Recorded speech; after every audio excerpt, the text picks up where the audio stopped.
साथियों नमस्कार।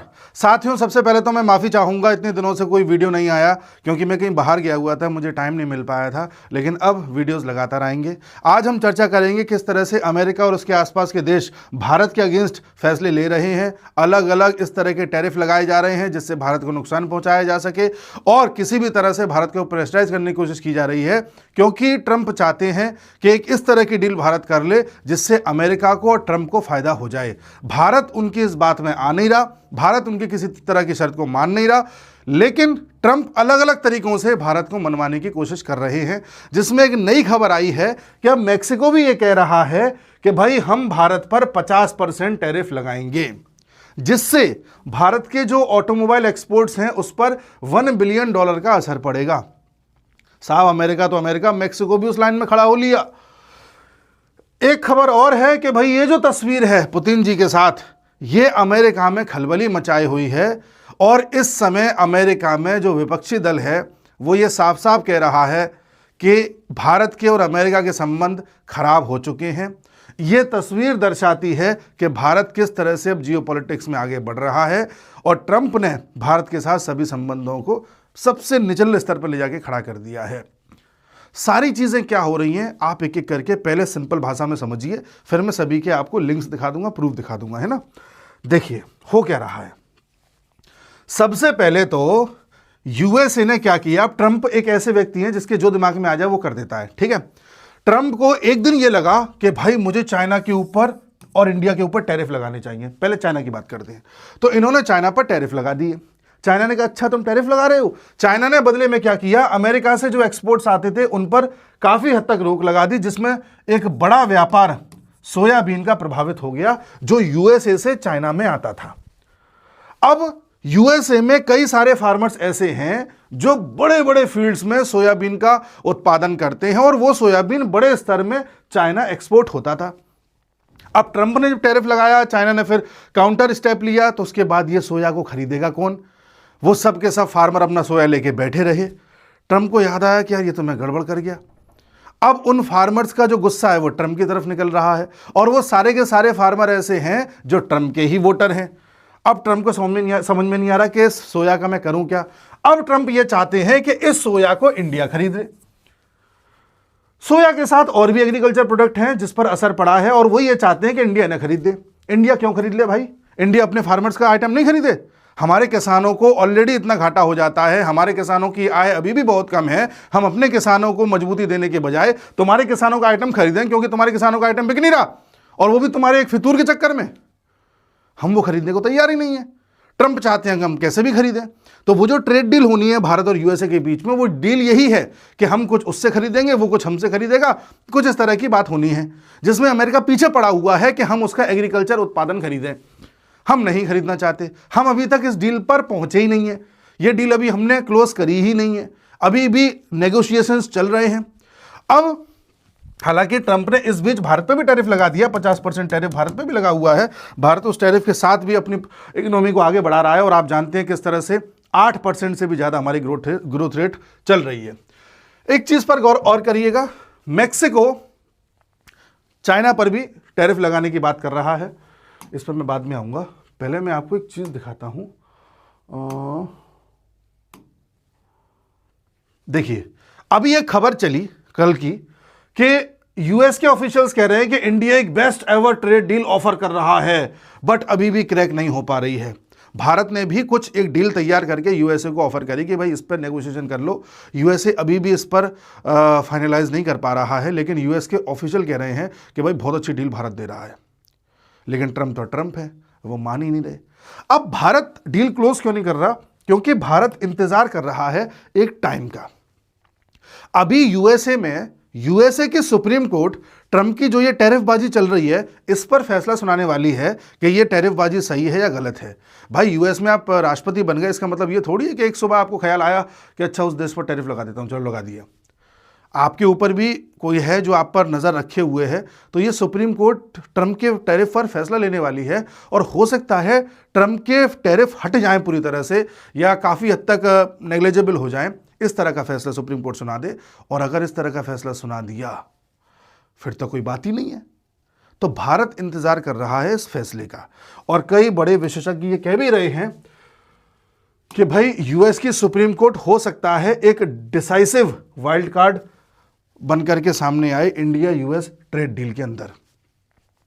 अगर सुप्रीम कोर्ट का ये फैसला आता है कि ट्रंप के टैरिफ्स हटाए जाते हैं, ये इलीगल हैं, तो फिर ट्रंप की सारी धमकी और सारा कुछ रखा रह जाएगा। ट्रंप क्यों टैरिफ लगा रहे थे? ताकि हम उसकी इस डील में आए। ट्रंप क्यों बार बार धमका रहे थे कि भारत रशिया से तेल ना ले, हम ऐसा कर देंगे, हम वैसा कर देंगे, ताकि हम इस डील को माने। ट्रंप क्यों बार बार ये बयान देते थे कि भाई इंडिया पाकिस्तान की वॉर में इतने जहाज गिरे, उतने जहाज गिरे, एक तरह से संकेत ये देते थे कि भारत का नुकसान हुआ है। ट्रंप क्यों बार बार ये कहते थे कि मैंने ही सीज़फायर कराया है? आप समझ रहे हैं? ट्रंप क्यों कहते थे कि भारत की इकोनॉमी तो डेड इकोनॉमी है? ये सारी बातें सिर्फ इसलिए ताकि हम इस डील को कर लें। ध्यान रखिएगा, ट्रंप एक बिजनेसमैन है, वो बिजनेस पहले देखते हैं, उन्हें बिजनेस से मतलब है। कोई भी बिजनेस दे दे उन्हें, भारत दे दे, पाकिस्तान दे दे, चाइना दे दे, कोई भी दे दे, उन्हें इससे कोई मतलब नहीं है कि उसका यूएस के साथ रिलेशन कैसा रहा है, उस देश की आइडियोलॉजी क्या है, कोई मतलब नहीं है। सिर्फ और सिर्फ बिजनेस से मतलब है। भारत इनके इस जाल में फंस नहीं रहा। किस तरह से यूएस पूरी दुनिया को चलाता है आप खुद देख लीजिए। WTO एक बॉडी बनाई गई है सिर्फ इसलिए ताकि वो इस चीज़ पर निगरानी रखे कि किसी देश के किसानों को नुकसान ना हो, कहीं कोई किसी पर ज़बरदस्ती चीज़ें थोपे ना। जैसे यूएस अपने किसानों का आइटम हमको बेचना चाह रहा है या अपना डेयरी प्रोडक्ट बेचना चाह रहा है, तो इस तरह की चीज़ों में कोई गलत चीज़ें ना हो या इम्बैलेंस ना हो, इस चीज़ की निगरानी के लिए WTO बनाया गया था। लेकिन अभी भी WTO डिसफंक्शन है क्योंकि यूएस ने उसमें अड़ंगे अड़ा रखे हैं। तो यूएस इस तरह से बड़ी बड़ी संस्थाओं में अड़ंगे अड़ा करके उनको भी डिसफंक्शन कर देता है। और सुनिए, यूएस के अड़ोसी पड़ोसी जितने भी देश हैं, ये सब यूएसए के किस तरह के गुलाम हैं वो सब हम देख ही रहे हैं। आज मैक्सिको कह रहा है कि हम टैरिफ लगाएंगे, कनाडा भी यूएसए के सुर में ला रहा है, यूरोप के कई सारे देश हैं जो काफ़ी हद तक अमेरिका के प्रभाव में आकर के ये अपना डिसीजन सुनाते हैं। यूरोप के अलग अलग राष्ट्राध्यक्ष, प्राइम मिनिस्टर, राष्ट्रपति ट्रंप के सामने किस तरह से नतमस्तक हो जाते हैं, आप सब देख ही रहे हैं। ऐसी स्थिति में जब भारत अपनी शर्तों पर अड़ा हुआ है, यूएस के सामने झुक नहीं रहा है, भारत अपने हिसाब से फैसले ले रहा है, तो आप इस बात पर गर्व करिए कि भारत कितनी अच्छी स्थिति में है।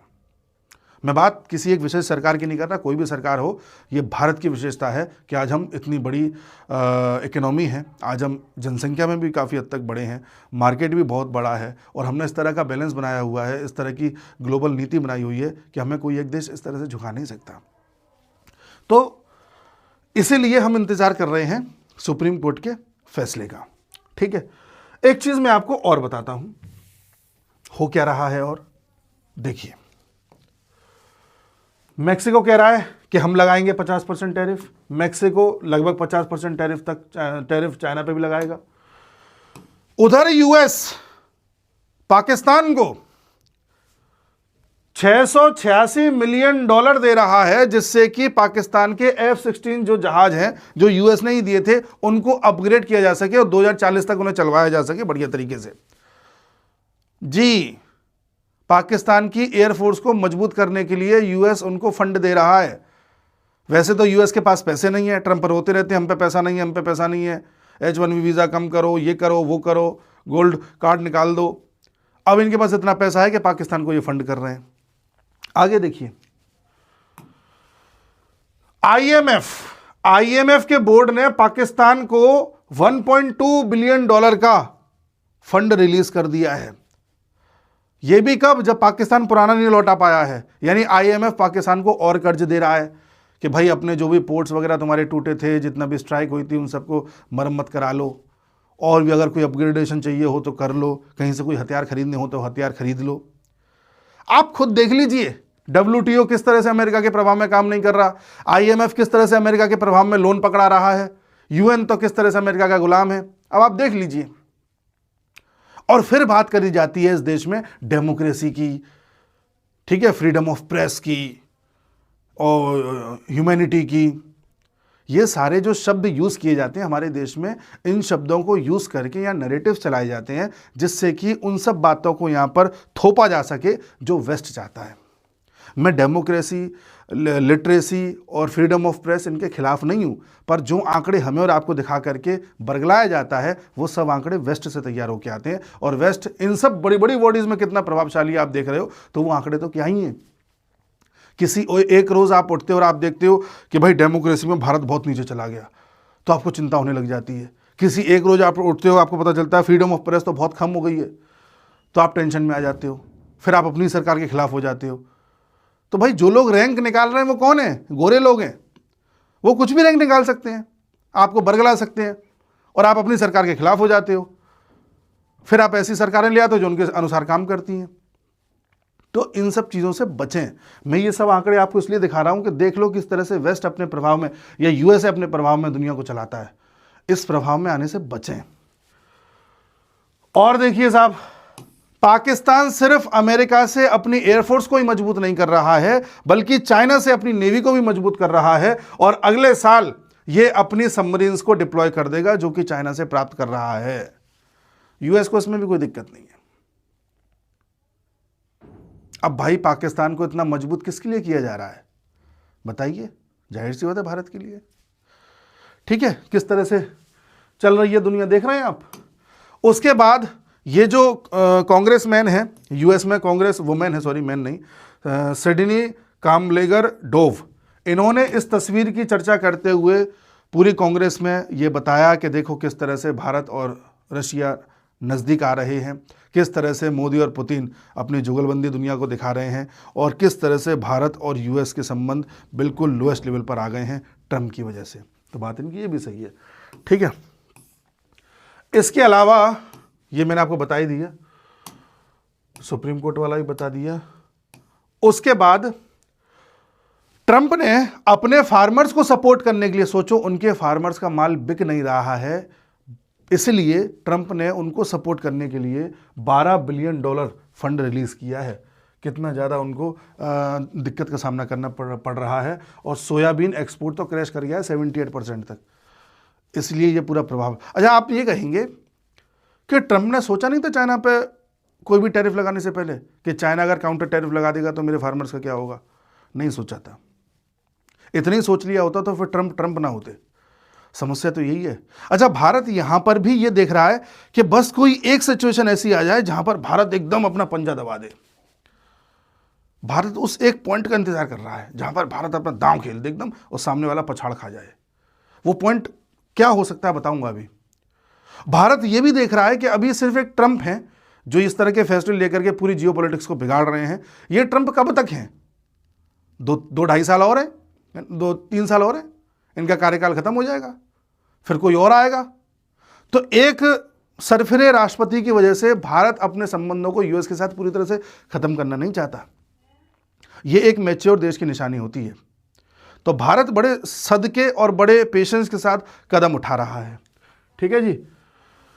इसके साथ ही एक लिंक और है जो मैं आपको बताना चाहूंगा कि भाई आप सभी के कहने पर आप लोग ये चाहते थे कि कुछ करंट अफेयर्स का माल आपके पास हो जिससे कि आप पूरे साल का यानी 2025 का करंट अफेयर तैयार कर सकें।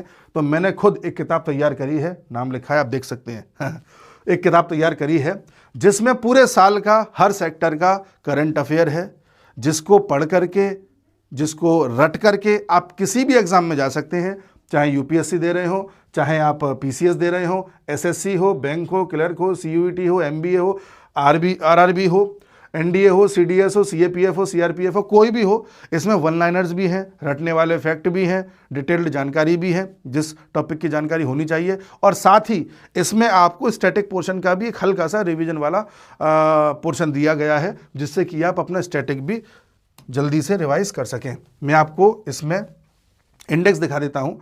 नेशनल घटनाएं हैं, इंटरनेशनल घटनाएं हैं, माइंड मैप्स हैं, ठीक है, अलग अलग सेक्टर के कॉज और इफेक्ट, क्वांटम कंप्यूटिंग, वो सारी चीज़ें दे रखी हैं जो आप सुनते हो, पूरे साल आप सुनते आए हो। इंडिया के स्पोर्ट्स के बारे में जो सुनते आए हो, है ना, इंटरनेशनल स्पोर्ट्स के बारे में सुनते आए हो, एग्रीकल्चर, बैंकिंग, रेलवे के बारे में जो अलग से थोड़ी बहुत जानकारी चाहिए होती है वो भी यहाँ पर है। ठीक है, स्टेट वाइज कंपेरिजन्स, आपको अगर इंडेक्सेस कंपेयर करने हो तो वो भी यहाँ पर दिया गया है। सारी चीज़ें आपको मैंने यहाँ पर कंप्रेस करके दे दी हैं फ्रॉम द आर्काइव्स। 50 साल 100 साल पुरानी जो चीज़ें हैं वो भी दी गई हैं। प्लेसेस जो न्यूज़ में रहती हैं बड़ी काम की वो भी आपको बताई गई हैं, कौन कौन सी पुरानी साइट्स ऐसी हैं जो चर्चा में इस बार रही हैं। करंट अफेयर नेशनल इंटरनेशनल के अलग अलग टॉपिक्स के भी दे रखे हैं। अच्छा, एक चीज़ और दिखा दूँ आपको, ठीक है, वो सब आप देख ही रहे हैं इसमें। देखिए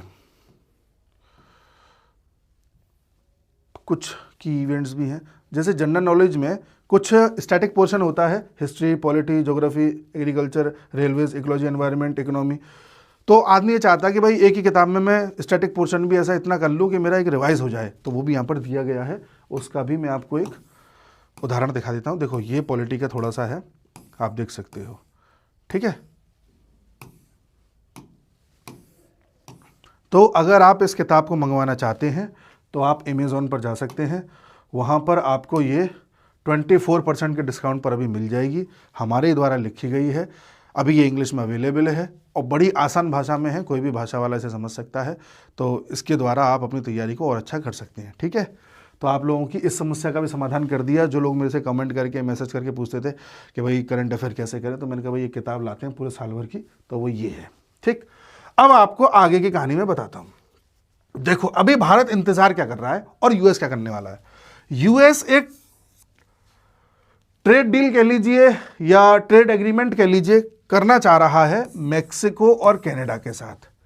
ये तीनों मिलकर के अपना एक ट्रेड डील करने वाले हैं। इसलिए मेक्सिको इंप्रेस करना चाह रहा है यूएस को कि देखो यूएस, तुम्हारी तरह हम भी इंडिया पर 50% का टैरिफ लगा रहे हैं। मेक्सिको कह ये रहा है कि हम ये इसलिए लगा रहे हैं क्योंकि हम अपने यहाँ पर प्रोडक्शन को बढ़ाना चाहते हैं, हम मेड इन मेक्सिको को बढ़ाना चाहते हैं। वही वाली बातें जो यूएस वाली बातें हैं, लेकिन कहीं ना कहीं यूएस को इंप्रेस करना चाह रहा है मेक्सिको, इसलिए ये काम किया गया है। इधर आइए, पाकिस्तान की अगर हम बात करें, यूएस पाकिस्तान को पैसा दिलवा रहा है, हथियार दे रहा है, कोई दिक्कत नहीं है, देता रहे। यूएस भारत को इनडायरेक्टली प्रेशराइज करना चाह रहा है कि देखो मैं पाकिस्तान को मजबूत करके पाकिस्तान के पीछे खड़ा रह करके तुमको प्रेशराइज कर सकता हूं, तो भारत उसमें भी अभी हो नहीं रहा है, ठीक है साहब। चाइना भी पाकिस्तान को हथियार दे रहा है, देता रहा है, कुछ नया काम नहीं कर रहा, ठीक है। यूएस का नया इसलिए है क्योंकि यूएस को ज्यादा ही एग्रेसिवली हथियार और फंड इसको दिलवा रहा है। पहले भी यूएस हथियार और फंड पाकिस्तान को देता रहा है, पर इंटेंसिटी इतनी नहीं रही है जितनी अब है।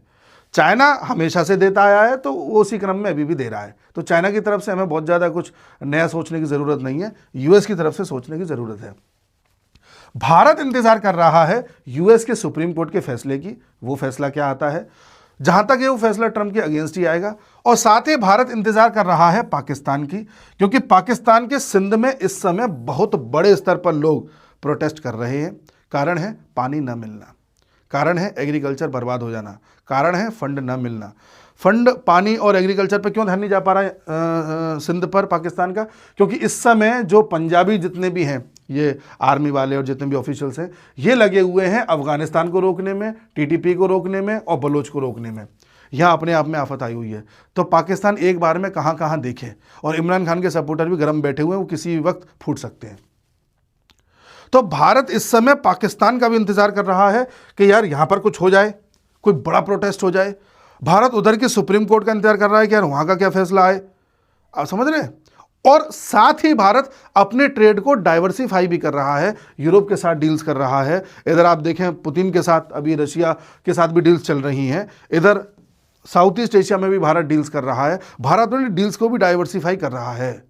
भारत किसी तरह के कोई डायरेक्ट युद्ध में, किसी डायरेक्ट बहसबाजी में नहीं पड़ रहा है, क्योंकि एक गलत मूव बहुत कुछ बिगाड़ देता है। आसिम मुनीर टेम्परेरी है, बहुत टेम्परेरी है। ट्रंप टेम्परेरी है, बहुत टेम्परेरी है। लेकिन यूएसए टेम्परेरी नहीं है, जियोपॉलिटिक्स टेम्परेरी नहीं है।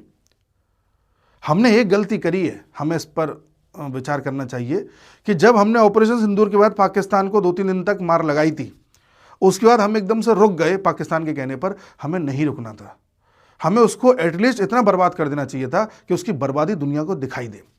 कुछ नहीं तो कराची पोर्ट को डिस्ट्रॉय कर देते। अब जिस तरह से पाकिस्तान नैरेटिव चला रहा है कि देखो हमने भारत को हरा दिया, देखो आसिम मुनीर महान हैं, ठीक है, जिस तरह से पाकिस्तानी को ये लगता है कि उन्होंने हमको हरा दिया, हमारे जेट गिरा दिए, ये सब इसलिए कर पा रहे हैं क्योंकि हमने उसको एक पॉइंट के बाद रोक दिया। हमें उसे बहुत बर्बाद कर देना चाहिए था, इतना बर्बाद कर देना चाहिए था कि दुनिया कितना भी उसे फंड दे लेती, उसको उभरने में 1-1.5-2 साल लग जाते। ये शायद गलती हमने कर दी। और अगर हमें दूसरा राउंड भी करना है तो मुझे लगता है वो भी अब ज़्यादा दूर नहीं है। आने वाले 6 महीने बहुत क्रूशल हैं, आप ये मान के चलिए।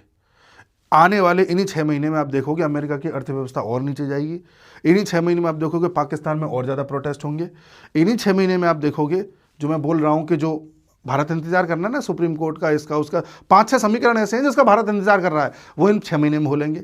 इन्हीं 6 महीने में आप देखोगे हो सकता है बांग्लादेश में किसी चुनाव की घोषणा हो जाए, इन्हीं 6 महीने में बंगाल में चुनाव है। ठीक है जी, इस एंड को भी भूलना नहीं चाहिए। इन्हीं 6 महीने हमारे यहाँ पर जितने भी ये अवैध तरीके से लोग आए हैं, वोटर लिस्ट में नाम दर्ज करा लिया, ये भी धीरे धीरे सब बाहर हो लेंगे। ठीक है, इन्हीं 6 महीने में आप ये भी देखेंगे कि पाकिस्तान में पानी रोकने से जो समस्याएं उत्पन्न हुई हैं उनके इफेक्ट और देखने को आपको मिलेंगे। ठीक है जी, और इन्हीं 6 महीने में हो सकता है ट्रंप के ऊपर भी कोई ना कोई वहाँ पर, क्योंकि उनके भी चुनाव होने अगले साल, ठीक है जी, तो उस पर कोई फैसला आ जाए। हो सकता है ईरान पर कोई फैसला हो। बहुत कुछ इन 6 महीनों में होना है, बहुत चीज़ें बिल्कुल टिकी हुई हैं, बस कैसे भी करके 6 महीने कौन कहाँ कैसे गिरेगा कुछ पता नहीं। इसलिए बड़ा सद के मूव खेलना है यहाँ पर। एक गलत मूव इकोनॉमी को बहुत बड़ा धक्का दे सकता है। तो ये सारी चीज़ें चल रही हैं, हम सिर्फ सिचुएशन का वेट कर रहे हैं, जैसे वो सिचुएशन आती है हम तुरंत हिट करेंगे, फिर कोई कुछ नहीं कर पाएगा।